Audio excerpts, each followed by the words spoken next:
بسم اللہ الرحمن الرحیم۔ السلام علیکم۔ وہ اپنے سامنے تھال سجائے سموسے بیچنے میں مصروف تھی، مگر ابھی تک اس کا ایک بھی سموسہ نہ بکا تھا۔ اس نے دوبارہ سے زوردار آواز لگائی۔ آج وہ اپنے سموسے کچھ سستے داموں بیچ رہی تھی۔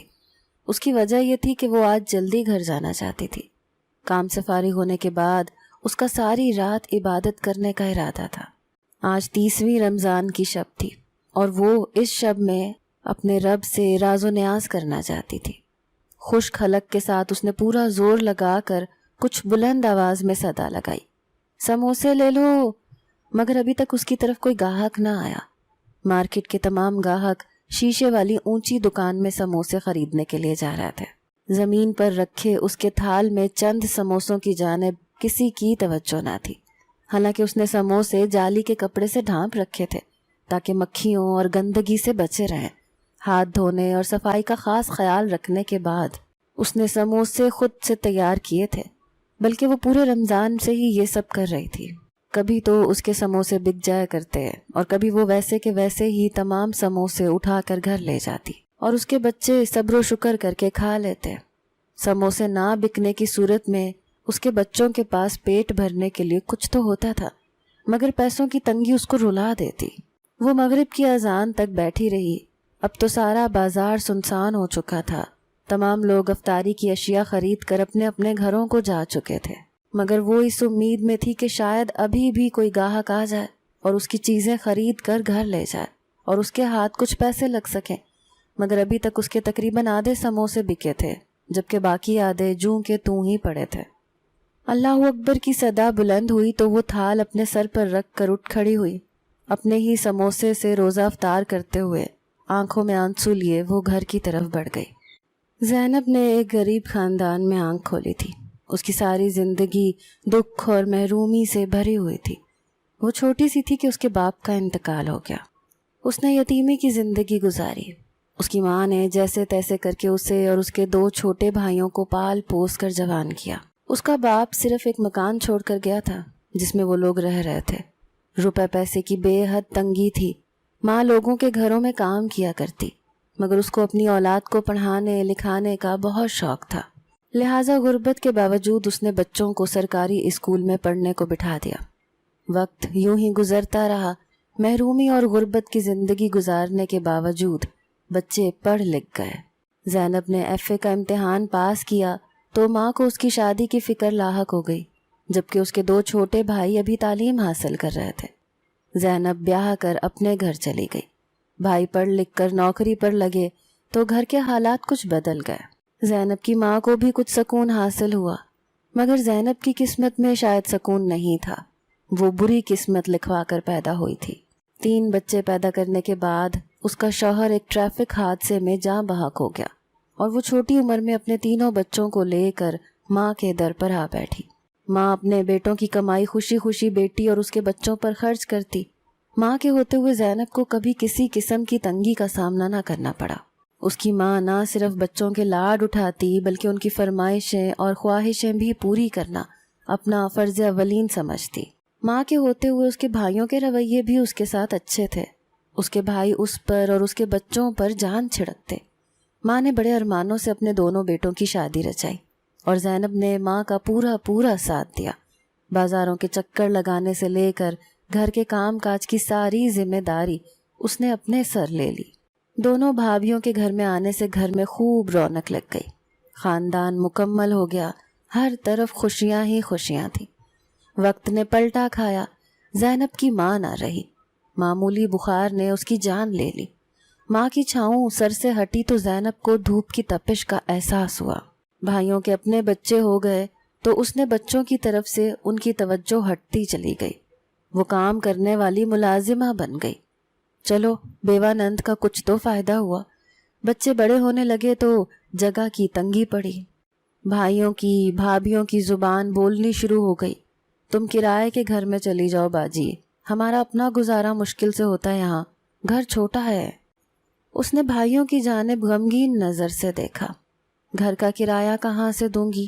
وہ کہہ نہ پائی، بس سوچ کر رہ گئی۔ کرائے کی فکر مت کرنا، ہم دونوں مل کر دے دیں گے۔ بھائی نے اس کی پریشانی بھانپ لی۔ اس کے دل سے اپنے بھائیوں کے لیے دعا نکلی، سدا شاد و آباد رہو۔ وہ اپنے بچوں کو لے کر کرائے کے گھر میں آ بسی۔ یہ گھر بھائیوں نے ہی ڈھونڈ کر دیا تھا، مگر بھائیوں کے گھر سے کچھ دور تھا۔ اسے گھبراہٹ ہوئی، اکیلی کبھی رہی نہیں تھی۔ ہمیشہ ماں کا ساتھ تھا اور ماں کے بعد بھائیوں کے آسرے تھے۔ بھائیوں نے اس معاملے میں بھی تسلی دے دی کہ کوئی مسئلہ نہیں۔ اس کا بھائی بولا، میں تو ویسے بھی گاڑی لینے والا ہوں، کچھ دنوں میں آنے جانے کا تو کوئی مسئلہ ہی نہیں رہے گا۔ وہ ایک بار پھر سے مطمئن ہو گئی۔ بچے بھی الگ گھر میں آ کر خوش تھے، کیونکہ ماموں کے گھر میں تو ممانیاں ادھر ادھر پھرنے تک نہیں دیتی تھیں۔ ایک کمرے تک محدود رہنا پڑتا تھا، اور اگر کبھی کسی چیز کو ہاتھ لگا دو تو وہ غصے میں جھڑک دیا کرتی۔ یہاں وہ اپنی مرضی سے پورے صحن میں بھاگتے پھر سکتے تھے۔ گھر تو چھوٹا سا ہی تھا، ایک کمرہ اور ایک صحن تھا، لیکن ان چاروں کے لیے کافی تھا۔ رات کو ایک ہی کمرے میں سب لیٹ کر سو جاتے اور صبح کو صحن میں بھاگے پھرتے۔ زینب بھی بچوں کو خوش دیکھ کر خوش ہو گئی۔ شاید یہی فیصلہ صحیح تھا، بھلے وقت میں الگ ہونا ہی بہترین تھا۔ وہ بھی مطمئن تھی۔ بھائی پہلے تو گھر کا کرایہ اور خرچہ باقاعدگی سے دیتے رہے، پھر آہستہ آہستہ ان کے اپنے خرچے بڑھنے لگے، بچوں کے اسکولوں کی فیس سے لے کر گاڑیوں کا خرچہ۔ اب زینب اور اس کے بچوں کے لیے ان کے پاس پیسے نہ بچتے۔ بڑھتی مہنگائی کے سبب اخراجات بڑھتے جا رہے تھے۔ ایسے میں بیوہ بہن اور اس کے بچوں کا خرچہ کیوں کر اٹھا پاتے؟ آخر انہوں نے اپنے بچوں کے مستقبل کے بارے میں بھی تو سوچنا تھا۔ بچے اچھے اسکولوں میں پڑھ رہے تھے، ان کی فیس اور بڑھتی جا رہی تھی، فرمائشیں پوری کرنے کے لیے مزید پیسے درکار تھے، جو پیسے بہن اور اس کے بچوں میں لگ جایا کرتے۔ اگر وہ پیسے بچ جائیں تو اپنے بچوں پر بہتر طریقے سے خرچہ کیا جا سکتا تھا۔ باجی تم بھی کچھ ہاتھ بٹا دیا کرو، سارا دن گھر میں فارغ ہی ہوتی ہو، کوئی کام شروع کرو، آج کل تو سبھی لوگ کر رہے ہیں، دیکھنا اللہ کیسی برکت ڈالے گا۔ وہ بھائی کا منہ تک رہی تھی۔ واقعی یہ تو اس نے کبھی سوچا نہ تھا کہ خود بھی کام کر سکتی تھی۔ اپنے بچوں کی فرمائشیں پوری کرنے کے لیے اسے بھی محنت کرنی چاہیے۔ بھائی تو محدود خرچہ دیا کرتے، جس سے بس کھانا پینا ہی ہوا کرتا، جبکہ بچوں کی بہت سی فرمائشیں وہ سارا دن بھر رد کرتی رہتی۔ کام کرنے کے لیے بھی پیسے درکار تھے، جو بھائیوں نے جھٹ اس کے ہاتھ پر رکھ دیے۔ ابھی تھوڑے سے شروع کرو، جب منافع ہوگا تو اسی منافع کی رقم کام میں لگاتی جانا۔ بھائیوں نے مشورہ دیا تو اس کی عقل میں بات سما گئی۔ وہ کھانا پکانے میں ماہر تھی، لہٰذا اس نے چھوٹی موٹی چیزیں بنا کر بیچنی شروع کر دی۔ سب سے پہلے اس نے چاٹ بیچنے سے کام شروع کیا۔ اپنی ہی گلی میں دروازے کے آگے چاٹ رکھ کر بیٹھ گئی۔ اس کے بچے بھی چاٹ بیچنے میں اس کی مدد کرنے لگے۔ ایک بھائی کا بیرون ملک جانے کا کام بن گیا تو وہ باہر چلا گیا۔ وہ کب سے باہر جانے کی کوشش میں لگا ہوا تھا، جبکہ دوسرے بھائی کی اپنی بڑھتی ہوئی اور بچوں کے اخراجات تھے، اس لیے اس نے خرچہ دینے سے صاف انکار کر دیا۔ باجی اب تو اپنا اچھا خاصا کماتی ہو، اپنے بچوں کا تو خرچہ اٹھا ہی سکتی ہو۔ ویسے بھی امجد باہر چلا گیا ہے، اس کی آمدنی زیادہ ہے، میری تنخواہ تو ویسے بھی کم ہے، یہاں کے خرچے اتنے ہیں کہ اپنے خرچے پورے نہیں ہوتے۔ واقعی بھائی صحیح کہہ رہا تھا، بڑھتی ہوئی مہنگائی میں تو اپنا پورا کرنا مشکل ہے، ایسے میں اپنی بیوہ بہن اور اس کے 3 بچوں کا کوئی کیسے پورا کر سکے گا؟ اس کو بھائی سے ہمدردی ہوئی اور وہ اپنے بچوں کے اخراجات پورے کرنے کی فکر میں لگ گئی۔ وہ اپنے 3 بچوں کو لیے بھائی کے شاندار سے گھر میں داخل ہوئی۔ اس کے بھائی نے نیا گھر بنایا تھا، اسے معلوم تھا کہ یہ گھر کہاں پر ہے۔ وہ پہلے کبھی اس گھر میں داخل تو نہ ہوئی تھی، آج گھر کے سامنے سے گزری تو گھر میں رونق دکھائی دی۔ وہ بھی پرشوق نظروں سے بھائی کے گھر چلی آئی۔ اس نے باہر سے گزرتے ہوئے گھر پہلے بھی دیکھ رکھا تھا، مگر اندر سے گھر دیکھنے کا اسے بہت شوق تھا۔ اندر داخل ہو کر اسے احساس ہوا کہ بھائی نے کوئی افطار پارٹی رکھی ہوئی تھی۔ اسے اور اس کے بچوں کو شاید مدعو کرنا بھول گیا ہوگا۔ اپنی بھابھی کو نک سک سے تیار ہوئے ادھر ادھر پھرتے دیکھ کر وہ فوراً بھابھی کی طرف بڑھی۔ بچے بھی لون میں لگی رونق دیکھ کر خوشی سے ماں کا پلو پکڑے آگے بڑھے۔ اسے دیکھ کر بھابھی کا منہ کھلے کا کھلا رہ گیا۔ اس نے بچوں کی ممانی کو زوردار سلام کیا، مگر ممانی جواب دینے سے زیادہ حیرت میں مبتلا تھی۔ تمہیں کس نے، منظور نے بلایا؟ اس نے زینب سے سوال کیا تو زینب نے چونک کر نفی میں سر ہلا دیا۔ اپنی بھابھی کے لہجے کی کڑواہٹ وہ آسانی سے پہچان سکتی تھی۔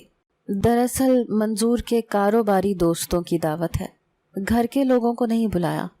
بھابھی نے اسے بتایا تو اس نے اپنا ماتھا پیٹ لیا، واقعی اسے ایسے بن بلائے نہیں آنا چاہیے تھا۔ وہ کنکھیوں سے اپنی بھابھی کے رشتہ دار اور ماں بہنوں کو دور بیٹھے ہوئے دیکھ چکی تھی، مگر نظر انداز کرتی بچوں کو سمجھاتے ہوئے واپسی کے لیے نکل کھڑی ہوئی۔ لان میں لگی میزوں پر ویٹر گرما گرم کھانا سجانے میں مصروف تھے۔ رنگ برنگی کھانوں کی دل فریب خوشبوئیں پورے لان میں بکھر گئیں۔ وہ بچوں کو سمیٹتی گیٹ کی جانب بڑھی۔ بچوں نے میز پر سجے کھانے کو للچائی نظروں سے دیکھ کر اس کا پلو ہلایا۔ اتنا اچھا کھانا تو انہوں نے کبھی نہیں کھایا تھا۔ اتنے بڑے لان میں تقریباً 50 کے قریب میزیں لگی تھیں۔ کیا کسی کونے میں کوئی ایک چھوٹی سی میز بھی ایسی نہ تھی جہاں بیٹھ کر وہ اور اس کے بچے بھی روزہ افطار کر سکتے؟ چمکتی ہوئی بھوک کے ساتھ کھانے سے نظریں چراتی، اپنے بچوں کو سمیٹتی، آنکھوں میں آنسو لیے وہ گیٹ سے باہر نکل آئی۔ زینب اور بھوکے بچوں کو گھر سے نکلتا دیکھ کر ہاجرہ مسکرا دی تھی۔ ہاجرہ زینب کی بھابھی تھی۔ اس نے زینب کی زندگی کو مشکل ترین بنانے کی ٹھان لی تھی، کیونکہ وہ جب سے بیاہ کر اس گھر میں آئی تھی اپنی ساس اور شوہر کے منہ سے زینب کے نام کی مالا الاپتے سنتی آئی تھی۔ زینب کا ذکر اس کے لیے جھنجھلاہٹ کا باعث بن گیا۔ وہ زینب کا نام تک اس گھر سے مٹانا چاہتی تھی۔ اس نے ٹھان لی تھی کہ وہ اپنی نند کو جلد ہی یہاں سے چلتا کرے گی، مگر ساس کی زندگی میں تو یہ ممکن نہ ہوا۔ ساس کے مرنے کے بعد اس کا کام آسان ہو گیا۔ اللہ جانے زینب سے اس کو کیا بیر تھا۔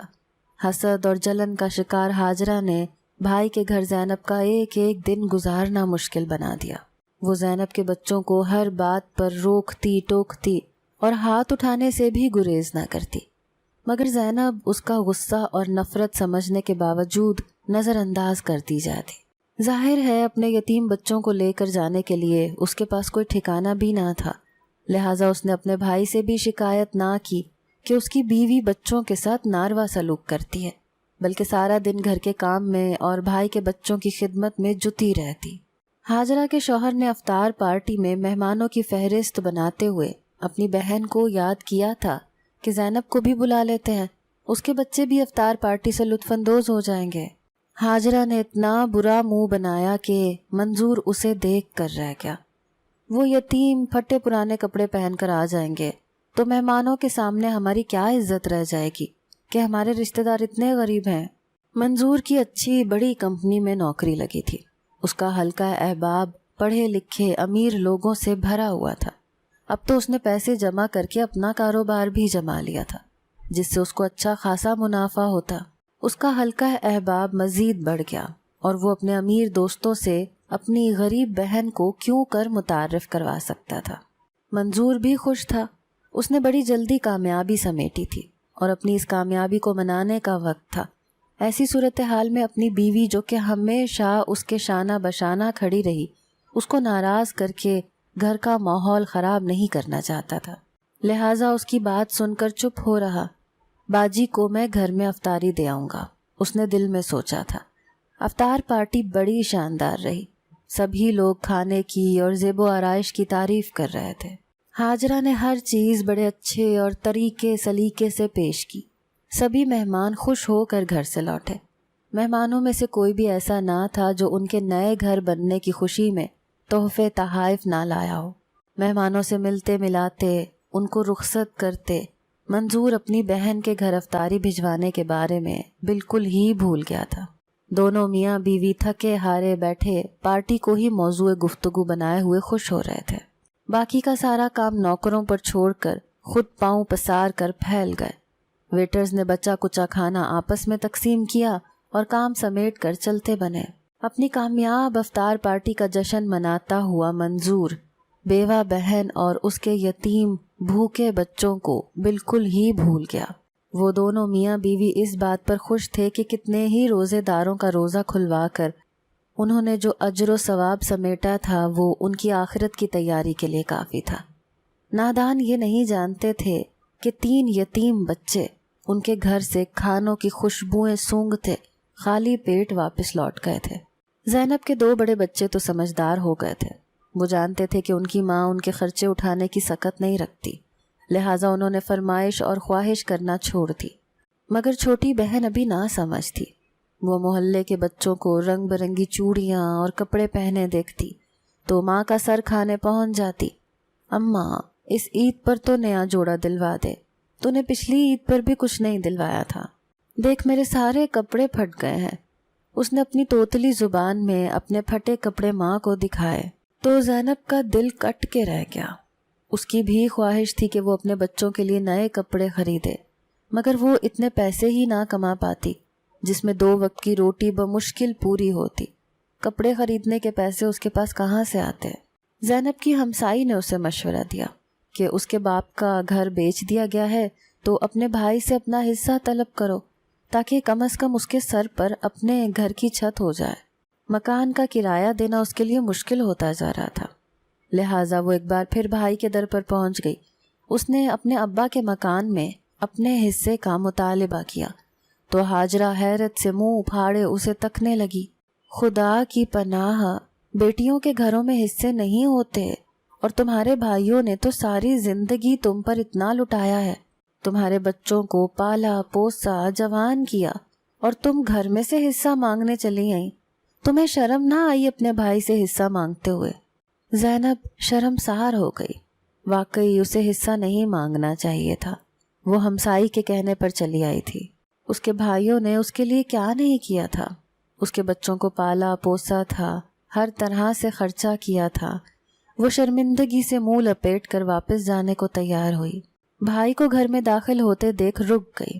2 پل بھائی کے ساتھ گزارنے کو دوبارہ بیٹھ گئی۔ اسے بھائی میں ابا کی شکل دکھائی دیتی تھی۔ وہ بھائی کا چہرہ تکنے لگی۔ اب ایسے مسکینوں کی طرح کیا دیکھ رہی ہو؟ منظور کا جواب بھی وہی ہوگا جو میرا ہے۔ ہاجرہ اسے دوبارہ بیٹھے دیکھ کر ٹھٹک گئی، کہیں یہ منظور کو راضی ہی نہ کر لے۔ بھائی کے سامنے منحوس شکل بنا کے بیٹھ گئی ہے۔ ہاجرہ اس کی چالاکی سے اچھی طرح واقف تھی۔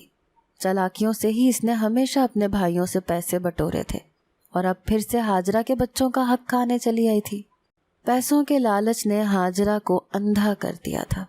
اسے زینب کے دکھ بھی چالاکی دکھائی دیتے تھے۔ منظور صورتحال کو نہ سمجھا تو بیگم کی جانب سوالیہ نظروں سے دیکھنے لگا۔ مکان میں سے حصہ چاہیے آپ کی بہن کو؟ ہاجرہ نے بڑے طنز سے زینب کا مطالبہ دہرایا۔ منظور نے بھی حیران نظروں سے زینب کی جانب دیکھا۔ نہیں بھائی، وہ ہکلا گئی۔ آپ کو تو معلوم ہے بڑھتے بچوں کے خرچے بھی بڑھتے جاتے ہیں۔ میں نے سوچا اپنی چھت ہو جائے گی تو مکان کا کرایہ بچوں کی ضروریات پوری کرنے میں لگا دوں گی۔ خیر سے 3 بچوں کے خرچے بھی میری استطاعت سے زیادہ ہیں۔ اس کے ذہن میں اپنے بچوں کے معصوم چہرے ابھرے تو مسکرا دی تھی۔ بچے ہی تو اس کے جینے کی آس تھے، ورنہ وہ تو خود کو کب کا ختم کر لیتی۔ مگر وہ اپنے بچوں کی خاطر جی رہی تھی۔ ان کے جینے کا سامان کرنے کی کوشش میں سارا دن لگی رہتی۔ 3 بچوں کے خرچے اگر تم سے پورے نہیں ہوتے تو ایک آدھے کو مار ڈالو، کم بچے ہوں گے تو خرچے بھی خود ہی پورے ہو جائیں گے۔ ہاجرہ کا زہر میں ڈوبا لہجہ سن کر وہ کانپ گئی۔ نہیں، اس کے حلق سے کانپتی ہوئی آواز میں صدا بلند ہوئی، ایسا مت بولیں۔ لوگ آئس کریم میں زہر ملا کر بچوں کو کھلا دیتے ہیں اور خود بھی کھا کر سو جاتے ہیں، دوسروں کی زندگیوں کو عذاب نہیں بناتے۔ ہاجرہ نے اسے ایک اور تیر مارا۔ اس کا کلیجہ چھلنی چھلنی ہو گیا۔ اس نے زخمی نظروں سے بھائی کی جانب دیکھا، جو نظریں پھیرے پاؤں پر پاؤں جمائے غصے میں اپنی تھوڑی پر ہتھیلی جمائے بیٹھا تھا۔ زینب سمجھ گئی تھی، وہ جب بھی غصے میں ہوتا تو ایسے ہی بیٹھا کرتا تھا۔ اس کی بچپن سے یہی عادت تھی۔ وہ زینب کے گھر میں سے حصہ مانگنے پر غصے تھا۔ زینب کو روپے پیسے کا کوئی لالچ نہ تھا۔ وہ تو بس اپنے بچوں کے معصوم بے رونق چہرے دیکھ کر چلی آئی تھی۔ اپنے بھائی کو ناراض کر کے ساری زندگی کے لیے یہ رشتہ گنوانا نہیں چاہتی تھی۔ اس کے اس پوری دنیا میں 2 بھائی ہی تو تھے، لہٰذا چپ کر کے واپسی کے لیے ہو لی۔ وہ اپنی جان سے بھی پیارے بھائی کو ناراض نہیں کرنا چاہتی تھی۔ اپنے بھائی کا دل دکھانا اس کا ہرگز مقصد نہ تھا۔ میں معافی چاہتی ہوں، میں نے غلط مطالبہ کیا۔ آئندہ میں اس قسم کا کوئی مطالبہ نہیں کروں گی۔ میں اچھی طرح سمجھتی ہوں کہ میرا اس مکان پر کوئی حق نہیں تھا، کیونکہ میرے بھائیوں نے میرا اور میرے بچوں کا خرچہ اٹھا کر میرے سارے حقوق پورے کر دیے۔ دروازے سے باہر نکلتے ہوئے اس نے پلٹ کر بھائی کی شکل دیکھتے ہوئے کانپتی آواز میں اپنا پیغام اس تک پہنچایا اور دروازے سے باہر نکل گئی۔ ہاں، بھائی کا دل موم کرنے کے لیے ایک اور ڈرامہ۔ یہ عورت بڑی ہی ڈرامے باز ہے۔ اسے اپنے پیچھے ہاجرہ کی آواز صاف سنائی دے گئی تھی۔ آج 29واں روزہ تھا۔ لوگ پر امید تھے کہ آج شب عید کا چاند دکھائی دے جائے گا۔ وہ اپنے پرانے دوپٹوں میں سے ڈھونڈ کر ایک دوپٹہ نکال لائی اور اپنی چھوٹی بیٹی کا جوڑا سلائی کرنے میں لگ گئی۔ بیٹی اپنا جوڑا سلتے ہوئے دیکھ کر خوشی سے صحن میں چھلانگیں لگاتی پھر رہی تھی۔ اماں کب سلے گا میرا جوڑا؟ اس نے کوئی 7ویں بار زینب سے پوچھا تو زینب مسکرا دی۔ بس تھوڑی دیر اور۔ دروازے پر دستک کی آواز سن کر وہ دروازے کی جانب بڑھی۔ بھائی کا نوکر موجود تھا، جو چاولوں کا ایک چھوٹا ڈبہ اسے پکڑا گیا۔ وہ خوش تھی کہ اس کے بھائی نے اس کو یاد کیا۔ اس بات پر بھی مطمئن ہو گئی کہ چلو اس کا بھائی اس سے ناراض نہیں تھا۔ بڑے دونوں بچے تو اسکول گئے تھے، لہٰذا چھوٹی بیٹی نے چاول دیکھتے ہی چاول کھانے کی ضد لگا لی۔ اس نے ایک پلیٹ میں تھوڑے سے چاول نکال کر اسے دیے اور باقی بڑے دونوں بچوں کے لیے رکھ دیے۔ خود وہ دوبارہ سے جوڑا سلائی کرنے میں لگ گئی۔ اس کی چھوٹی رانی نے کچھ چاول کھائے اور کچھ اس نے نیچے گرا دیے۔ وہ نیچے گرے چاولوں کو سمیٹنے کو اٹھی تو اپنی بیٹی کی حالت دیکھ کر کانپ گئی۔ شاید اس کے گلے میں کچھ پھنس گیا تھا۔ زینب کو کچھ سمجھ نہ آئی۔ اس کے ہاتھ پاؤں مڑتے جا رہے تھے اور اس کے منہ سے جھاگ نکل رہی تھی۔ وہ فوراً اپنی بچی کو لے کر باہر کی جانب بھاگی۔ محلے والوں نے بچی کی حالت دیکھتے ہوئے ہسپتال پہنچانے میں اس کی مدد کی۔ آپ کی بچی نے کوئی زہریلی چیز کھا لی ہے، فوری طور پر اس کا معدہ واش کرنا پڑے گا۔ ڈاکٹر کی بات سن کر وہ سناٹے میں آ گئی۔ اس نے تو بس وہ چاول کھائے تھے جو اس کے بھائی نے بھیجے تھے۔ ایسا کیسے ممکن ہے؟ شاید اس نے چاولوں سے پہلے کچھ منہ میں ڈال لیا ہو، زینب نے سوچا۔ آپ یہ دوائیاں اور انجیکشنز لے آئیں تاکہ ہم بچی کا علاج شروع کریں۔ ڈاکٹر نے اسے پرچی تھمائی تو وہ فوراً باہر کی جانب بھاگی۔ اس کے پاس کچھ پیسے موجود تھے، جبکہ کچھ پیسے محلے والوں نے اسے پکڑا دیے۔ وہ دوائیاں اور انجیکشن ڈاکٹر کو پکڑا کر دوبارہ سے ہسپتال سے باہر نکل آئی۔ اس کا رخ بھائی کی طرف سے تھا۔ وہ اس پریشانی کے عالم میں اپنے بھائی کو اپنے ساتھ ہسپتال لے جانا چاہتی تھی۔ بھائی کا گھر ہسپتال سے کچھ فاصلے پر ہی تھا، لہٰذا وہ تیز تیز قدم اٹھاتی بھائی کے گھر پہنچ گئی۔ روتی بلکتی زینب کو دیکھ کر ہاجرہ نے اسے دروازے پر ہی روک لیا۔ کیا بات ہے؟ اب کیا نیا ڈرامہ لے کر آ گئی ہو؟ وہ میری بچی ہسپتال میں ہے، اس نے کوئی زہریلی چیز کھا لی ہے۔ بھائی کہاں ہے؟ اس کو بلوا دو، مجھے اسے اپنے ساتھ ہسپتال لے کر جانا ہے۔ میری بچی زندگی اور موت کی کشمکش میں ہے۔ تمہارا بھائی تو ملک سے باہر گیا ہوا ہے، اور دعا کرو اس کا کام بن جائے تو ہم سب بھی اس کے پیچھے چلے جائیں گے۔ ہاجرہ نے اپنی سنائی تو وہ وہیں دہلیز پر سر پکڑ کر بیٹھ گئی۔ اب کس کو مدد کے لیے پکارے؟ اس کے تو دونوں بھائی ہی بیرون ملک چلے گئے، اور اچھا ہے اپنی بچی کو مر لینے دے۔ تیرے پاس یہی موقع ہے اس سے جان چھڑوانے کا۔ تمہارے خاندان سے ایک کم ہوگا تو خرچے بھی کم ہو جائیں گے۔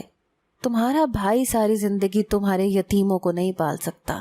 ہمارے اپنے بھی بچے ہیں، اور ہو سکتا ہے تم نے خود ہی اس کو زہر دیا ہو، اور جان چھڑوانے کے لیے اب روتی کیوں ہو؟ تھوڑا حوصلہ کرو، اور میں تو کہتی ہوں باقی دونوں کو بھی زہر دے کر مار ڈالو۔ ہاجرہ کی بات پر آج اس کا ضبط جواب دے گیا۔ اس کا دل چاہا کہ اس عورت کا منہ نوچ لے جو اس کی بچی کی موت کی ذمہ دار تھی۔ وہ سمجھ گئی تھی کہ چاولوں میں زہر ہاجرہ نے ہی ڈال کر بھجوایا تھا، کیونکہ اس کا بھائی بیرون ملک سدھار چکا تھا اور وہ خود بھی باہر جانے کی تیاریوں میں تھی۔ جاتے ہوئے شاید وہ اس قصے کو یہیں ختم کر کے جانا چاہتی تھی، تاکہ بھائی وہاں بھی اپنی بہن اور اس کے یتیم بچوں کی فکر میں نہ لگا رہے۔ وہ ابھی ہاجرہ کا کچھ نہیں بگاڑ سکتی تھی، لہٰذا فوراً اٹھی اور دوڑتی ہوئی واپس ہسپتال کی طرف بھاگی۔ جس کمرے میں اس کی بچی کو علاج کی غرض سے لے جایا گیا تھا، وہ اس کے دروازے کے سامنے زمین پر آلتی پالتی مار کر بیٹھ گئی اور اپنے رب کے حضور ہاتھ اٹھا کر دعائیں مانگنے لگی۔ روتے روتے اور دعائیں مانگتے اس کی ہچکیاں بند گئیں۔ اسی لمحے کمرے کا دروازہ کھلا تو باہر نکلتے ڈاکٹر کو دیکھ کر وہ کھڑی ہوئی اور آس بھری نظروں سے ڈاکٹر کی جانب دیکھنے لگی۔ وہ زہریلی چیز جو بچی نے کھائی نہایت خطرناک تھی۔ زہر فوراً ہی اس کے پورے جسم میں سرایت کر گیا تھا۔ ہم کوشش کے باوجود بھی اس کو بچا نہیں پائے۔ وہ ایک چیخ مار کر گری اور بے ہوش ہو گئی۔ اسے ہوش آیا تو اسے اپنا دل بیٹھتا ہوا محسوس ہوا۔ وہ تو اپنے بڑے 2 بچوں کو اسکول سے لانا بھی بھول گئی تھی۔ نہ جانے وہ کب اسکول سے آئے ہوں گے اور کہاں بیٹھے ماں کا انتظار کر رہے ہوں گے۔ وہ عید والے دن اپنی بچی کا نیا جوڑا اپنے سینے سے لگائے اس کی میت کے سامنے زمین پر بیٹھی تھی۔ جوڑا تو وہ مکمل کر چکی تھی، مگر اس نے اپنی بچی سے جھوٹ بولا تھا کہ ابھی کچھ سلائی باقی ہے، کیونکہ وہ جانتی تھی کہ اسے پھر صبر نہیں ہوگا اور وہ اسی وقت جوڑا پہن کر بیٹھ جائے گی، جبکہ وہ چاہتی تھی کہ وہ عید پر اس کو صبح سویرے نہلا دھلا کر نیا جوڑا پہنا کر باہر بھیجے۔ اگر اسے معلوم ہوتا کہ اس کی بچی کو عید والے روز نیا جوڑا پہننا نصیب بھی نہ ہوگا تو وہ اسے اسی وقت پہنا دیتی، کم از کم اس کی موت تو اس جوڑے میں ہو جاتی۔ پر وہ وہی پھٹے ہوئے کپڑے پہن کر اپنے رب سے جا ملی۔ کفن دفن کا سارا انتظام محلے والے کر رہے تھے، مگر نہ جانے کیوں اس کی نظر دہلیز پر جمی تھی۔ اسے امید تھی کہ اس کا بھائی نہ صحیح مگر اس کی بھابھی اور اس کے بچے تو ضرور اس کی بیٹی کے جنازے میں شریک ہوں گے۔ حاجرہ اور منظور خوش گپیوں میں مصروف ایئرپورٹ کی جانب گامزن تھے۔ حاجرہ نے منظور کو اس کی یتیم بھانجی کی بیماری کے متعلق کوئی خبر نہیں دی تھی، اور وہ ایسا کیوں کرتی؟ وہ تو ان سب سے پہلے ہی جان چھڑوانا چاہتی تھی۔ اس نے منظور کے پہلے سے بیرون ملک جانے کے بارے میں زینب سے جھوٹ بولا تھا۔ بیرون ملک تو ان سب لوگوں نے اکٹھے ہی عید کے اگلے روز جانا تھا، اور حاجرہ کا ارادہ کبھی واپس پلٹ کر نہ آنے کا تھا۔ ان کے سارے انتظامات پہلے ہی ہو چکے تھے۔ نہ جانے زینب کو دکھ اور تکلیف میں دیکھ کر حاجرہ کی روح کو اتنا سکون کیوں ملتا تھا۔ اسی طمانینت کو پانے کی خاطر اس نے چاولوں میں زہر ملا کر زینب کی طرف بھیج دیا تھا۔ وہ چاہتی تھی کہ وہ سبھی زہر کھا کر مر جائیں تو سب لوگوں کو یہی لگے کہ غریب ماں نے اپنے بچوں کو زہر دے کر خود بھی زہر کھا کر خودکشی کر لی۔ جانتی تھی کہ اگر بچ بھی گئی تو وہ اس کا کچھ نہیں بگاڑ سکتی۔ زینب جب روتی بلکتی اس کی دہلیز پر پہنچی تو حاجرہ کی روح تک میں سکون پڑ گیا تھا، مگر وہ اس بات پر ٹھٹک گئی کہ اس کی صرف ایک بچی کی حالت تشویشناک تھی۔ چلو خیر، کوئی بات نہیں۔ اس نے کندھے اچکائے اور بیرون ملک جانے کی تیاریوں میں لگ گئی۔ وہ یہ نہیں جانتی تھی کہ قدرت کی لاٹھی بے آواز ہوتی ہے۔ زینب کا اس دنیا میں بھلے کوئی نہیں، لیکن خدا تو اس کا بھی تھا۔ ایئرپورٹ پر جاتے ہوئے گاڑی منظور کے قابو میں نہ رہی اور سامنے سے آتے ایک بڑے سے ٹرک سے ٹکرا گئی۔ حادثہ بے حد خوفناک تھا۔ گاڑی دور تک ٹرک کے ساتھ گھسٹتی چلی گئی۔ ٹرک والا تو اپنی جان بچا کر بھاگ گیا۔ اس سنسان بیابان میں کوئی آدمی موجود نہ تھا۔ حاجرہ کے سوا سبھی موقع پر دم توڑ گئے۔ وہ اپنے سامنے اپنے بچوں کو سسکتا مرتا دیکھتی رہی، مگر وہ گاڑی میں پھنسی ہوئی تھی، کچھ نہ کر سکی۔ اسے زینب کے دکھ درد کا چند منٹوں میں ہی اندازہ ہو گیا۔ جائے حادثہ پر سب سے پہلے پہنچنے والے آوارہ کتے تھے جو خون کی بو سونگھ کر وہاں پہنچے۔ وہ لاشوں کی طرف بڑھے تو حاجرہ نے انہیں وہاں سے بھگانے کی کوشش کی۔ انہوں نے حاجرہ پر ہی حملہ کر ڈالا اور اس کو بری طرح سے بھنبور ڈالا۔ پاس سے گزرتی گاڑی نے حادثہ دیکھا تو رک کر کتوں کو دور بھگایا اور ایمبولنس کو فون ملا دیا۔ معذور حاجرہ کتوں کے کاٹنے کی وجہ سے پاگل ہو چکی تھی۔ وہ کتوں کی طرح کھانا کھاتی اور پانی پیتی اور منہ سے کتوں کے بھونکنے کی آوازیں نکالتی۔ جو بھی اس کے پاس جاتا اسے کاٹنے کو دوڑتی۔ ڈاکٹر نے انسانوں کا اس کے پاس جانا منع کر دیا، کیونکہ وہ جس کو کاٹے گی وہ بھی اسی کی طرح پاگل ہو جائے گا۔ لہٰذا اس کے گلے میں پٹا ڈال کر اسے زنجیر کے ساتھ باندھ دیا گیا اور ایک الگ کمرے میں بند کر دیا گیا۔ اسے پیالے میں کھانا اور پانی رکھ دیا جاتا اور وہ کتوں کی مانند کھانا کھاتی اور پانی پیتی۔ اسے کچھ یاد نہ تھا کہ اس کا یہ انجام کیوں کر ہوا اور وہ اپنی زندگی میں یتیموں کے ساتھ کتنا برا سلوک کر چکی تھی، مگر دیکھنے والے سب کچھ دیکھتے اور سمجھتے۔ ہاجرہ کا قصہ زبان زد عام تھا۔